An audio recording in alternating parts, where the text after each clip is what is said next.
You ask Tiger to solve. This deals with linear equations with one unknown. The final result is y equals 1 over 2. Let's solve it step by step. Simplify the expression. Expand the parentheses. Multiply the coefficients. Simplify the arithmetic. Swap sides.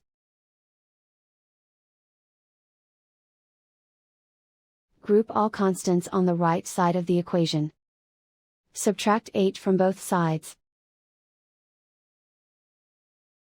Simplify the arithmetic.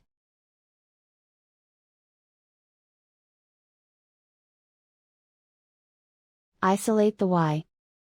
Divide both sides by 32. Simplify the fraction. Find the greatest common factor of the numerator and denominator. Factor out and cancel the greatest common factor. And so the final result is y equals 1 over 2.